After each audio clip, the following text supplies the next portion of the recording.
And we are back, and we're talking about AEW Double or Nothing, a show that we had tickets for but could not go because virus. And I am still Majestic Champion of the World after a tie. It was that was a close one, man. So I had to change my predictions, and Peanut Gallery, being the Majestic Champion, gave me the, it happened before, so the authority was given based on that, but I only had one choice. Luckily, it was a good reason. Right. So, let's talk about the buy-in match. Best Friends versus the Private Party. It was a strong 0 for the Best Friends to become the #1 contenders for the AEW World Tag Team Although Champions. they were already #1 contenders. The match, I mean, Private Party's a little shoddy. They are very green in the ring. They're very green. They do cool things, and I think they're very athletic, and there was a bright future for these two, 100%. But it's still there were some things where it's like, I'm not sure if maybe they were overzealous or what. The Best Friends got a decent little match out of them. It was. It was in the buy-in. I wasn't offended. I think the right people won. Absolutely. Best Friends are a very experienced tag team, and they are actually a tag team. I mean Kenny Omega and Hangman Page are a tag team, but they're not a tag team like you would assume with like they were like put together. Right. They were like Sheamus and Cesaro. They were just kind of thrown together, one tag team gold. Right. Hooray! Next, the first official match on the card was it the casino ladder match? Yeah, it was. It was a casino ladder match. I thought there was a match before that. They fought in a ladder match for a gigantic chip, and it's amazing. It was I liked how they structured the match. It was really cool. So basically, it started out with 2 people in every 2 minutes, and the clock was on the screen the whole time. Right. So they couldn't manipulate it for bullshit. Right. So it was 2 minutes. A new person came in. Some of the highlights from the match, Darby Allin jumping through the ladder with the skateboard. Yeah, he basically broke his legs. Yep. I thought it was really cool. Yeah. Orange Cassidy, just everything Orange Cassidy did, he right. He tried to reach up like from the ring, and then he like put the ladder down, and he stepped on the ladder. The ladder was on its like back, so it was folded up on its side, and then he just steps on top of it and tries to reach up for it again. I think everything Orange Cassidy does is just amazing. It's so funny, and I don't know why people don't like it. It's like he is the Santino Marella of AEW. Right. That's what he is. He's just like a grungier version of it. Right. Let's have some fucking fun. Not every wrestler has to be a serious wrestler. Right. And this is a match full of spots, and it's a spot fest match. Yeah. It was a lot of fun. It was. There was a lot going on, but it was a lot of fun. The mystery person was Brian Cage, which was my prediction. Right. So Peanut Gallery won with the Best Friends Private Party. I won with this, but then I also won with the winner. Brian Cage won. The winner of the match. He was. He killed Darby Allin. Darby Allin looked like he died multiple times. Yeah, pretty much. The Luchasaurus spots. Oh, yes, Luchasaurus. He is so freaking good. He shined. He was good. Well, Luchasaurus has always been just phenomenal. Yeah, he's huge. He's a big guy, but he's athletic. He's very athletic. He's also very nimble. He's a lanky guy. He was very lanky. Brian Cage has not missed a step. Yeah, he powerhouse. Looks so good. And you got a lot of people kind of there in the mid card. Right. That just they didn't carry the match. They didn't have any cool spots, but it was just there. Right. Colt Cabana did some really fun stuff as well, and Colt Cabana being a very experienced guy. Yes. Brought some of that experience into the ring. The SCU spots at the first part of the match was a really good way to start. They had Kazarian and Scorpio Sky face each other off for the first part, and it was really fun. I really enjoyed this match. This was a great structured ladder match. And it was a good opening match as well. Right, a lot of spots to really get people going. Right. I really kept my attention the whole time, and I think the right person won at the end of the day. Oh yeah, absolutely. So Brian Cage is the next #1 contender for the AEW World Champion, which is going to be at Fyter Fest, which is at a date to be announced. Oh, I thought they announced the date. For Fyter Fest? I don't know. The next pay-per-view, I know they announced the next pay-per-view. I'm not sure. No, they didn't announce Fyter Fest, I don't think. Probably should have done some research on this, but that was my fault. I just saw they did. I don't think so, but nope, they did not. They have not announced it. I also put 202 in there because you're an idiot. Because I'm retarded. Yeah. Nope, does not have a date or a location but yet. It has a main event. Yes, and we'll talk about that when we get to it. So, Really good match. Yeah. So, this next match was great. MJF and Jungle Boy. Wow, what a match. So, Jungle Boy is a phenomenal wrestler. Yes. And MJF is such a great heel. Because the one thing I love about MJF, and we had this discussion earlier today, is that you do not understand MJF until you really focus on his matches. Right. He's very nuancy with his heel tactics. He is. He is a very he does it in like he's very calculated. He's very calculated. He's very sly, like a roll up, and you don't even see it. And all of a sudden, Jungle Boy's holding his eye, and then you do a replay. It's like, holy shit, he actually poked his eye during the roll up spot. And it was so fluid, and he isolated body parts, and he was a cocky son of a bitch. Right. And I was like, God, this guy must have like 10 years of experience. Yeah, nope, he's 24. Right. God damn it. And then Jungle Boy's 22. Right. It's like, God damn, these guys had. It's hard to. They had a hell of a match. This was a really good match, and MJF won with a roll up and the just shoulder building that credibility. Right, the shoulder. So basically, this roll up was something I've never seen.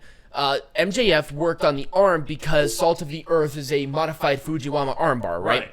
So there was a roll up sequence where he rolled him up, but he grabbed his arm between his legs to hold the shoulders down to win. And what a great way. Like I said, you have to catch nuances in his style, and it's so good. It is. It's a lost art form, and that is why MJF constantly gets high praises over and over and over again. And it's like, goddamn, sometimes just going back to the well and doing what works is the best thing for your career. Exactly. WWE is probably chomping at the bit to see if they can sign this guy. Right, exactly. Well, let's talk about a match that was not quite so smooth. God, I don't know what happened. So Cody and Lance Archer for the AEW TNT Championship. It was not a good. It was not good chemistry. This match. Can we discuss this title before we get into it? Yes, let's discuss the title. This title is disgusting, and it's not even finished. Yeah. There are gold pieces on this belt that were not even installed yet. Right. I mean, okay, I understand that things are going a little bit slower because of what's going on with the world. Okay, fine. But this was not good planning. No. If you do not have the belt ready, don't show the title until it's ready. Right. Goddamn, even WWE does that. Right. That's something that WWE does. They're terrible. But I wonder if this is TNT's idea and not AEW's idea to do something like this. Right. Well, I know that AEW was looking on getting a secondary champion because that was one of the biggest criticisms. Right. Because they have a huge roster with a lot of really talented people, and they're all going for one champion. That's weird. Right. But they caught Mike Tyson yawning. Yes. Where he looked bored as fuck, holding this title in this match that, honestly, I felt the same way. I'm like, there was more going on outside of the ring than there was going on inside of the ring that was exciting for me. Right. I liked how Lance Archer dragged in some random guy, hit a choke slam, and then it was during the entrance, and Mike Tyson's face was like, what in the hell is that thing? And it was so funny. Right. But unfortunately, it's like the rest of the match. The match just kind of fell flat. It did. It did. But anyways, Cody won with two crossroads. Two crossroads. And it was a feel-good moment. I mean, Cody deserves at this point that he's one of the top baby faces in the company. I think he needs a championship. Right. And it's like, okay, if you're going to have this because he can't go for the world title, that's fine. Right. I don't know why he gave that stipulation to himself. What are you doing? I'm just stretching my leg. Okay. So, anyway... Penelope, anyway, I can't really say too much about it. Yeah. It was just a boring match. Yeah. Nothing offensive, but it was boring. Yeah. Penelope Ford and Kris Statlander, not a lot going on. I mean, not a lot with this match. Penelope Ford is she looks very green because of the way her moves are not very high impact. No, she's very careful. She is very careful with the way that she does it. But it's almost to the detriment of her, right? It's like a kick looks like or a stunner, stunner. Like a butterfly kisses a puppy in a field full of kittens. It's that soft. Right. But Kris Statlander won. Obviously, she's a little more experienced. She hits Big Bang Theory. Right. Super cool package stunner. What I like, though, she looked a lot better in this match too. Yeah, she did. I like how they're finally starting to build this division up. I mean, we said that the women's division in AEW is very weak, and it still is, but we can start to see some people stand out, and that is what we want. It's some growing pains. I'm very happy with it. Anyway, Shawn Spears and Dustin. Now, this was not a match per se. It was more just fucking funny as shit, though. It was. Dustin Rhodes technically did win. He basically stripped... So Shawn Spears came out in a suit because he said, "Oh no, he's not." Dustin Rhodes is not here. He's retired. Brandi Rhodes comes out. Dustin comes out of nowhere. Attacks him, starts ripping him up, and they start ripping up the clothes, and it's just whatever until they get down to the underwear and socks. Then he starts to pull the underwear down. And Shawn Spears' face was like, "Oh my god!" with the butt obviously facing away from the camera. Right. Oh my god! I'm about to hit the final reckoning in my asshole. Like seriously. Right. And Aubrey Edwards, bless her heart. Right. Her face was priceless. Oh, let's talk about what's on the front. Oh yeah. So it was basically it was like black boxers, but on the front, like right on the tip. Like right on the tip of the dick area. It was Tully with a picture of Tully Blanchard.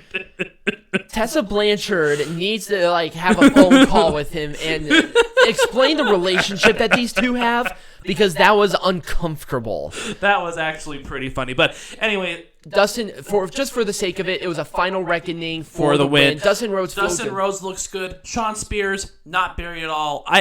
In my opinion, I think Shawn Spears wanted to do this. I think he wanted to have some sort of comedy. Right. Let's have some fun. It's just wrestling. It doesn't have to be serious all the time. Right. We've had enough serious matches. I like comedy things when it's fun. It's a good palate cleanser for the upcoming championship matches. So let's talk about the first one. Nyla Rose, Hikaru Shida. Women's World Champion, no disqualification match. I think that they changed the result of this match because of what happened with Hana Kimura. Yeah, 100%. I think that they did it because this Japanese wrestling needed some good news this weekend. I think this was great. Hikaru Shida looked great. Nyla Rose looked great. It was a fun match. It was a good match. It was a really good match. It was a lot of good spots. Nyla Rose is just getting better and better. Yeah. And she was pretty decent before. Right. But it's just keep in mind of how she's only been in this business for 5 years. And Hikaru Shida, of course, we're starting to get into kind of the styles and stuff of the Japanese women's wrestling. We got the personality of her with some of the promos, and it really gave me some vested interest. Yeah, absolutely. And I'm glad that she won. Yes. She did win. Yes. So she is the new AEW Women's World Champion. Which is, like I said, I think that the Japanese women's professional wrestling industry needed some good news. Right. And so that was perfect. It was a right call. I think Nyla Rose was more than happy to drop it to drop it. Right. Nyla Rose will go for it again, and she will win it. She'll probably get it back at Fyter Fest or whatever. Right. But at the same time, I think just at the time that it happened, this had to happen. This had to be the thing. It was a feel good moment. Right. I really enjoyed the match too. They did a really good job. They did. All right, let's go to Jon Moxley and Mr. Brodie Lee for the AEW World This Champion. match was good. It was a very good match. We had a little bit of everything. It was, it was okay, nobody here is Brodie Lee was buried immediately. It's no, hell no. No. I mean, Brodie Lee, he looks like a main eventer. Right. He has positioned himself in a place that WWE failed to do for him. He has a presence about it, and people really push for Brodie Lee to be up there because Brodie Lee just... Not only was he huge, he was incredibly athletic, and he pulled off great matches even in WWE, but I'm glad that he did not... I chose Brodie Lee because I thought they were going to do that because I knew that Brian Cage was going to be in. And honestly, on paper, Brian Cage versus Mr. Brodie Lee kind of looks like a two big powerhouse Haas match would have been fun. But Jon Moxley versus Brian Cage also looks like a good match. But Jon Moxley did win with a sleeper hold because it was a... paradigm shift. Oh yeah, through the entranceway. Yeah, they destroyed the entrance. Yeah, they destroyed the entranceway, and we thought that it was going to be the end of the match, but nope. Here comes Jon Moxley, and here comes Brodie Lee. It's all right, they're gonna. They destroyed everything, and it was a lot of fun. And then we got But then we got to a lot of fun. Inner Circle versus the Elite and Matt Hardy in the Stadium Stampede. So there's so much going on in this match. Let's go to a couple of our favorite spots. Hangman Page did not show up immediately until he rode in on a horse. Yes. Also, this was in the TSIAA bank. No, the TIAA bank. TIAA It's where the bank. Jacksonville Jaguars play. Right. Obviously, the cheerleaders were the fans, which Yes. I thought was really funny. It was the mascot was there too for the Jaguars. Yes, they Jericho- really promoted the Jaguars. Okay, so Jericho hit the anyways, do some of your favorite spots. Okay. Do your 3 favorite spots. Okay, Ow. Hangman Page and Jake Hager went to the bar. So, looking for Sammy Guevara and, found the lobby. He found the bar. Right. And then Jake Hager went And they sat next to each other, and Hangman Page is like, do you want to fight or do you want to drink? So they had a drink together, and then they started fighting. Yeah. That was a great spot. Matt Hardy going into the pool. Yes. And he was ducked underwater by Santana and Ortiz, brought up different gimmicks. So... He was version 1. Right. He came up version 1, and the screen was there, and then I want to call them LAX, but Santana and Ortiz, they broke the fourth wall. They looked at the screen on the side because there were the Matt facts. The Matt facts. Yes. And so when he went underwater, he looked over at the camera. Matt Hardy did the V1 thing and like a big thumbs up, like a little notch, and I thought that was a really good spot. And then finally he came up as broken. Right, and then he came up back as broken and beat them up, and right. That was it. But then there was one other spot which I loved where Chris Jericho hit a thing, went for the pin, I think on Omega, and Aubrey Edwards is there going for the pin. He calls a penalty on the play, and Aubrey Edwards and Jericho go into the little dome thing where they re-look at a play in the dark. Where they look at the replay. And Aubrey Edwards was like, you're not even supposed to be in here. Right. That was so funny. And then just for the sake of everything, it was a one-wing angel on Guevara into like a big crash pad for the win. I liked it when Matt Jackson did that 100-yard. Oh yes, he did the 100 yards with the Northern Lights suplex on Guevara. And so that happened. And I liked how Guevara he got sprayed with a sprinkler. He's like, I'm up. Did I win? I won. We're gonna call that as one. All right, 2 more. Let's see. I do like when Jake Hager and I like it when Kenny Omega and Hangman Page had a drink after they beat up Jake Hager. So, of course, Kenny Omega doesn't drink, so it was milk and then whiskey, and then they had a drink. All right, let's move out. Right. And then my other part was, I did like the spot where Matt Jackson did his backflip off of the goalpost as well. Right, that was cool. He literally said he was going to do that, and he did it. Yeah. So, anyways, great match overall. I do recommend you watch it. I could watch it again. That 100. was so entertaining, and it was good. So that's kind of what we have. All right, your favorite match of the night and your rating. My rating for this entire thing was a 4.5 out of 5. Okay. The couple of things that dragged it down was the sloppiness of the Best Friends Private Party, and then the slowness and the weird plotting of the Cody Archer match. Yeah. And also the design of the TNT champion, Right. but I'm not going to count that towards the pay-per-view in its entirety. But your favorite match. My favorite match was MJF Jungle Boy. All right. It was a match that I totally wrote off. I'm like, it'll be a good match, but nothing big. But it exceeded my expectations tenfold. Right. And also, I can't consider the Stampede match a match. Right. So I'm not going to consider that a match either. My favorite match that was my favorite segment. Yeah. My favorite match was Moxley Brodie Lee. Okay. And I will give this a 4.5 out of 5 as well. There were some spots in the middle that were kind of but otherwise the show was great. Yep. And that will be it for us. Next week we are going to do our debate on was hardcore wrestling good for the industry. Right. And that is all I have for this show. Yep, absolutely. So follow us on all of our social media. Become a patron at patreon.com/MajesticP for cool stuff. And as always, be majestic. You're about to listen to the Pro Wrestling Zone podcast, a Majestic production property.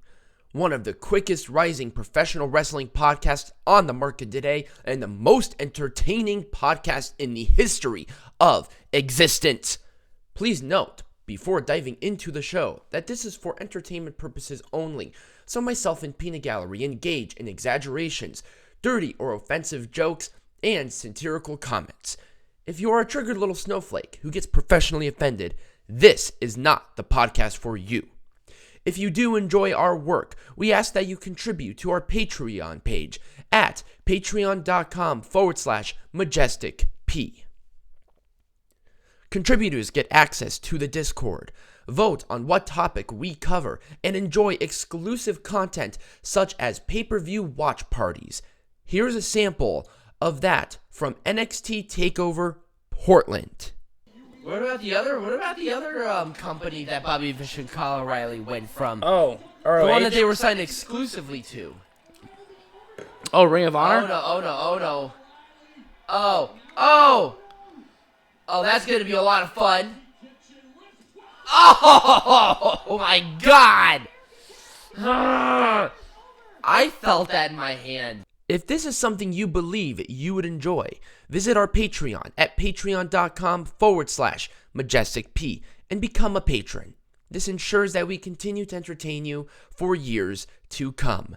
Without further ado, sit back and enjoy the show.